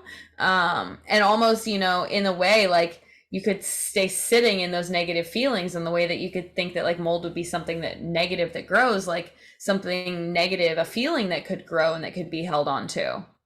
I love marinating on negative feelings. It's my hobby. It can be really healthy. I just It sit there can I just sit there and brood and marinate on like bad feels. it can be both good and bad, because it can be both something that helps you like actually process, but then it could be something where you just get lost in like the sauce. Hmm. And then because I have a Scorpio sun, like nothing lights me up more than having like some kind of nemesis. I'm screaming. I try not to like go find conflict because there's plenty of conflict, but I'm not gonna lie, like when there's an adversary, like I get this like energy that is like it's like nothing I experience. Like, and it's funny, like so another funny story. I was living in a house in California. There was three of us, and one of the roommates ended up becoming problematic, like really problematic.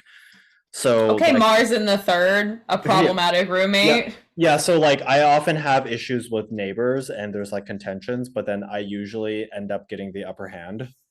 Okay, this is so on the nose. I'm screaming. So what happened was this person like basically was trying to be an alpha male in the house, and what ended up happening was I banded with my other roommate, and then I schemed, and we eventually got him to move out, and he was still paying his rent after he moved out. Wow. That's iconic. Yeah, so it's like, and then yeah, I've had issues with roommates like often. It's like that's a theme. That's so Mars in the third. Problematic roommate.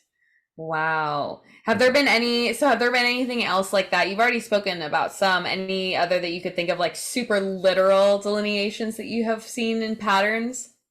Um, Yeah, so like there usually I get omens through car issues. Oh, interesting. Hmm.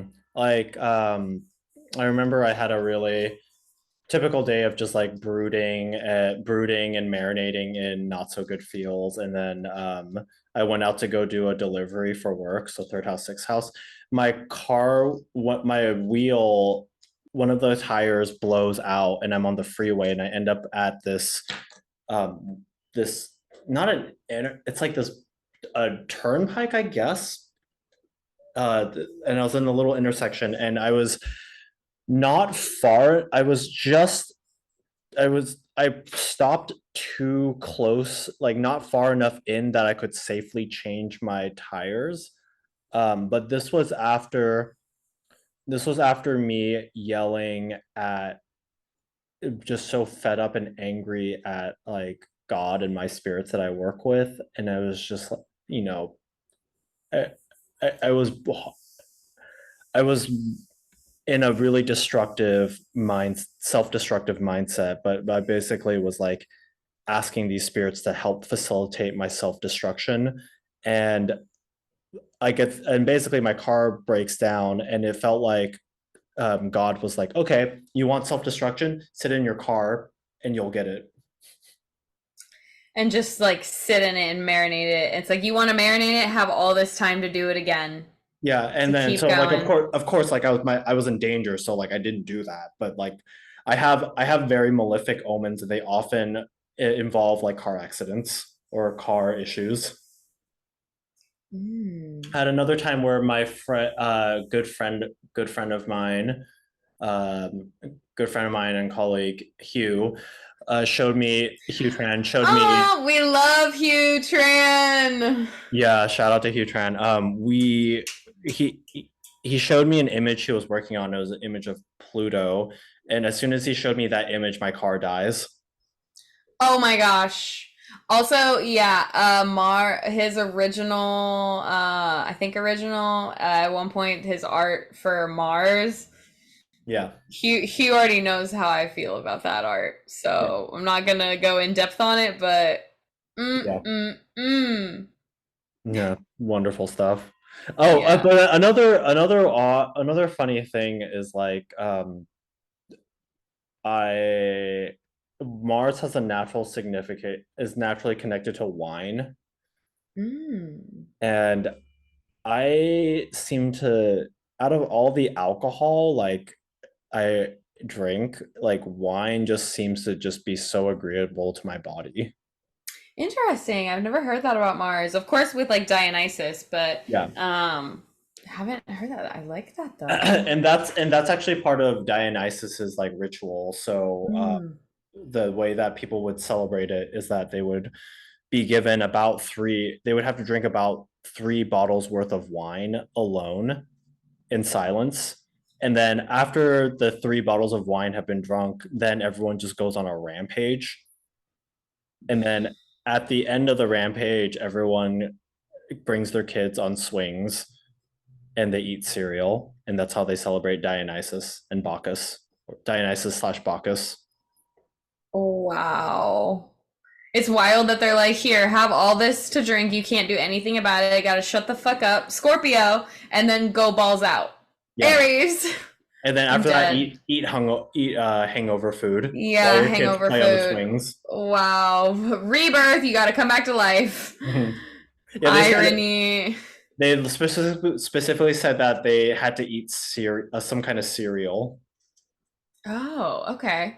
So like a cereal wheat. Yeah, something to like re-nourish you essentially. Oh. To like very purposefully to rebirth and regenerate yourself. That's hilarious. They said actually you must come back to life now that you've poisoned yourself. That's fascinating. And then from Dr. Ilumi's like wonderful translations and works, I learned that if you have the part of daimon or the lot of spirit in a Mars sign, then it points towards working with deities associated with wine. So Bacchus, Dionysus. Yeah, that's really cool. And then a lot. So we've got so my partner and I have an altar of Bacchus in our bedroom. As one should. Period. Next to Venus. Period. As one should. That's amazing. Is there any, actually, like on that note, is there any other like stories, imagery, visualizations, myths of any of the sort of Mars or Scorpio, Mars in Scorpio writ large that you want to share as we're kind of coming to a close slowly? Um, no, I don't think there's like, I don't feel called to share anything else. I just wanted to Hmm. share, but just about like, because I feel like with the connection with Bacchus and Dionysus is really interesting because, you know, for I find that for most people thinking about Mars, like, oh, I guess I need to go like work with like a angry deity. It's like, not necessarily. Mm. No, not necessarily at all. Because Mars, at times, and I mean, I think that's very interesting. I guess it's worth mentioning for those who don't know, I don't read it on the podcast, but with my guests before we start, I always read the hymn to Aries, hymn to Mars. But I don't do that on the podcast for boundary reasons. And but with that being said, the hymn to Mars, calls Mars to chill basically, and is like, you've fought the fight, you're good, put down the sword, like you already did it basically. And so sometimes working with Mars looks like actually tempering it, letting yourself be calm, and letting yourself not overly exert your Mars energy in more ways than you need to survive in a way that fundamentally feels good to you and your body. Hmm. Some people obviously have to do Mars things to get the Mars out, but for some people, that's not the experience at all. I for actually working with both malefics, my favorite way to work with both malefics is cooking. That's Cooking my is fit. Yeah. cooking is such a malefic process Yeah, it's definitely my favorite way to connect to any planet, but that's me. I'm biased. because like you have to store the food, right? So you have to so the malefic's role is to inhibit life, which normally doesn't sound great, but not all life is useful. So how do we preserve food? We put it in a dark, cold box, Saturn. Then what do? We Mm-hmm. chop the food up and heat it on fire, Mars.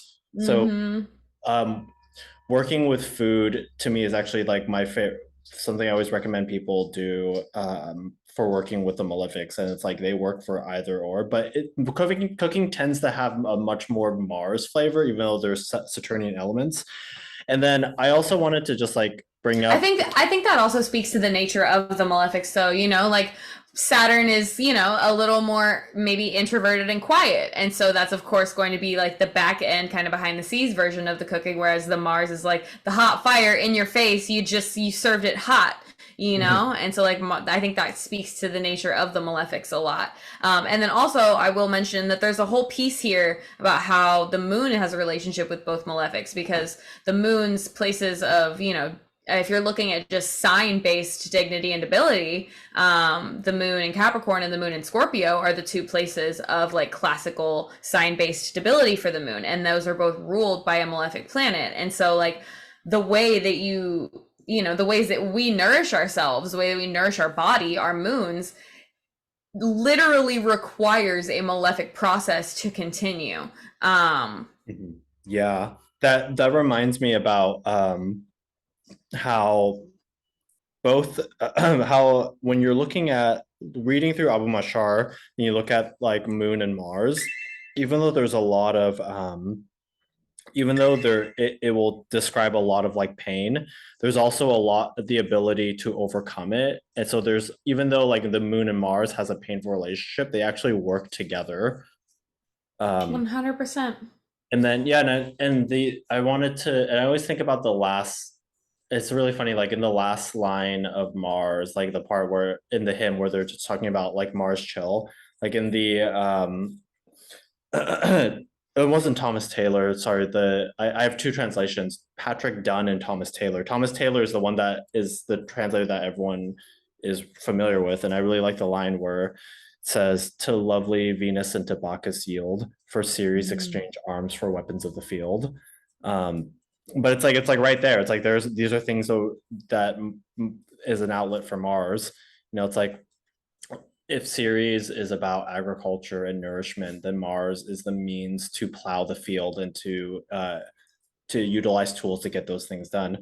if and I often think about in terms of Mars and Venus.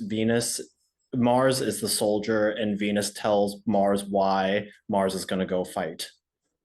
Absolutely, like what's worth fighting for, you know? And like what is literally in your determination based on your own like code of ethics, like what is worth laying down your life for? That's a question that, you know, Venus and Mars have to figure out together. It's like what is worth dying for? It has to mean something to you. It has to mean so much to you to be worth it.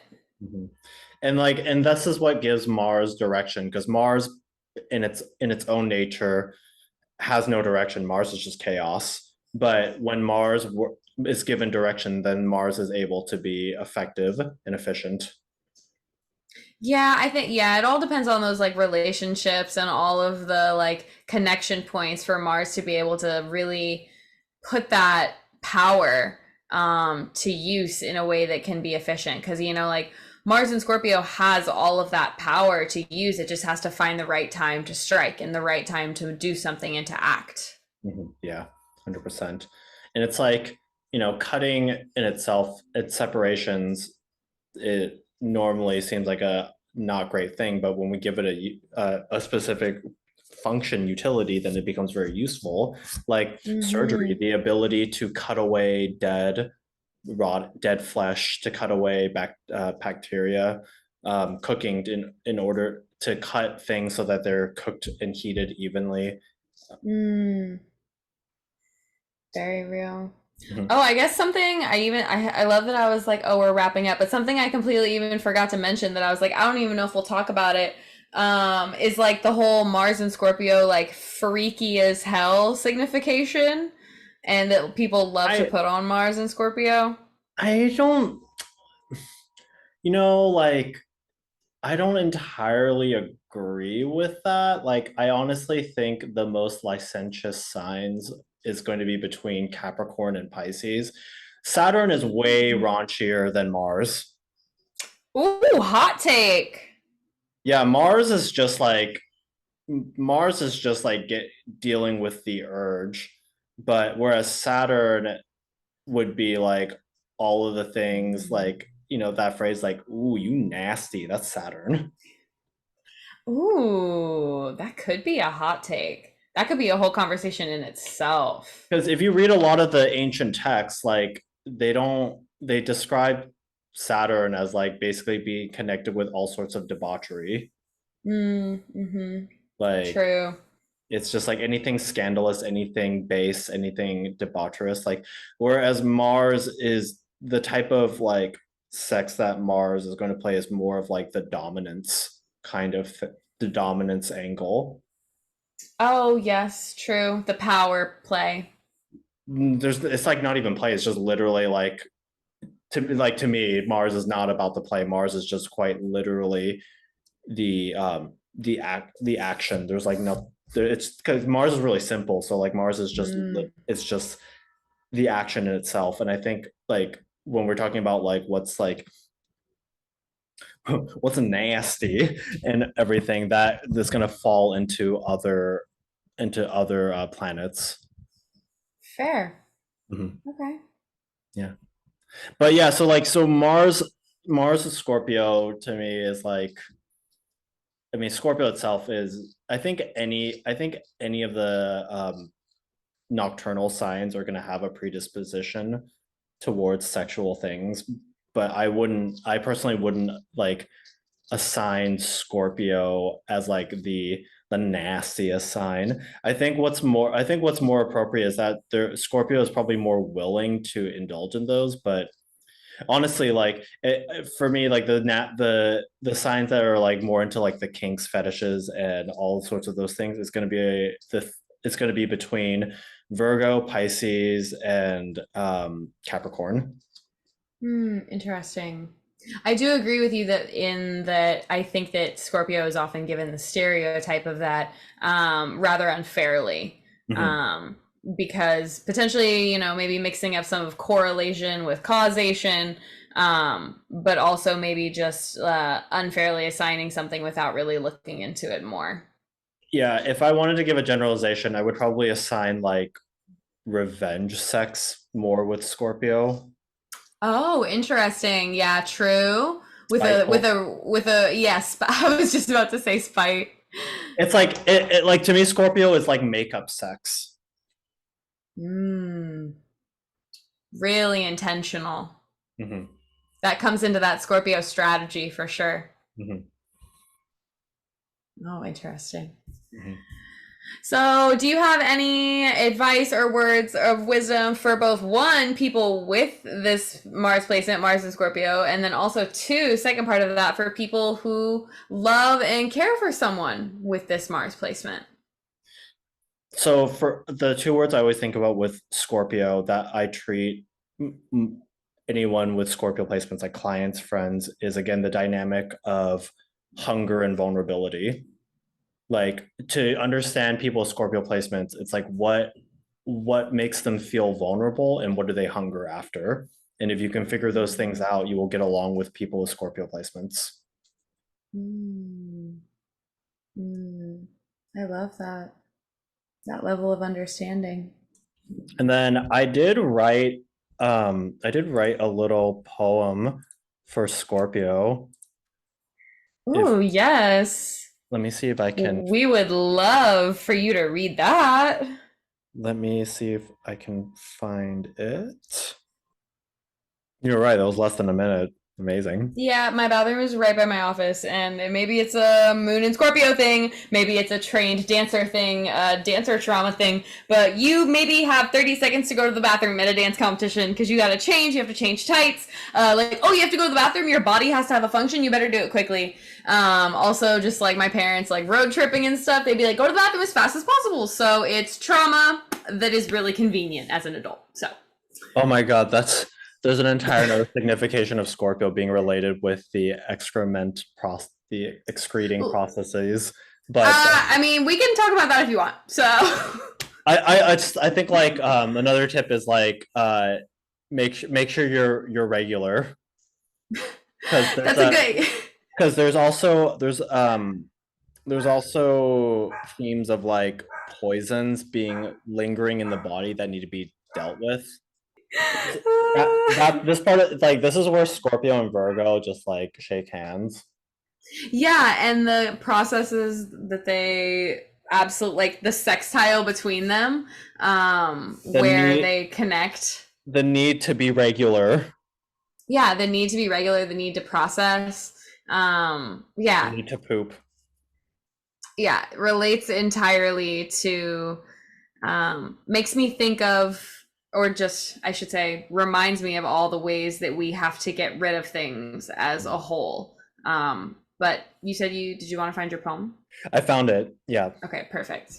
So I wrote this in 2022 on my solar return because I always get sad. I always turn into a sad boy during my solar returns. Like I think I did the most Scorpio thing this last solar return. I like deactivated all my social accounts so that no one would say anything to me because I didn't want anyone to say anything to me. But I wrote Why not? was this last year? No, this might have been 2 years ago. Anyway, so this is just a little love letter to Scorpio. Dearest Scorpius, chitinous bastions upon plains bound by thirst, fissured lips taste a futile allegory of milk. How tremors dressed you, Rufus suit taught the pertness of that which resists. Silent was the night, silent were your cries, palpations and fixations, the only explanations, trepidation, the only translations, cursed embrace as hunger's grace. So all hide in those foxholes gashed within reflection, yet nothing bars the reunion for stilettos inevitably brandished before the throats. Silent was the night, silence cloaks your might. May you rest your arms, I'll dive into your heart, those words you hushed like creation's rush, eruptions and quakes, tears that flame embraced, as Terra tore herself out, Genesis within the without. To not know of that tale, quietest of tragedies.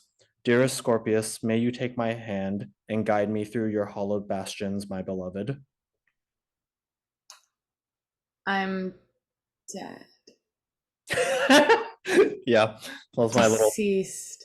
On that note, I'm gonna go ahead and ask if you have anything that you're working on right now, letting the people know where they can find more about you, what you offer, all of that goodness. Let the people know. Yeah, so I'm currently taking my books are open. I have my books are open. I offer readings, either looking at like the natal promise or a reading specifically focused on remediation, as well as using timing, so like using doing the solar revolution or the year ahead. I also have materia available on my website for remedial purposes, so that's all on chowstrologic.com. Currently I'm not I don't have any major plans or workings going on. I do have, yeah, actually, no. The one working I have planned is like way too far in the future. I'm eyeing an election for exalted Jupiter, but Oh, we talked about this. yeah, Yes. but I'm sure there's gonna be a election that I'll be doing soon, but I haven't found anything that has felt worthy of like putting a lot of energy. So That's um fair. yeah, so currently I don't have anything going on, but that may change as I am entering a Mars Fidaria as well as a Mars distribution on my Ooh, on my fun. solar return. Oh, So just that's fun. Yeah, I'm you guys have entering, a yeah, because you have a birthday coming up. I'm entering my asshole era. Okay, the take charge era, baby. The take charge era, the era of banditry,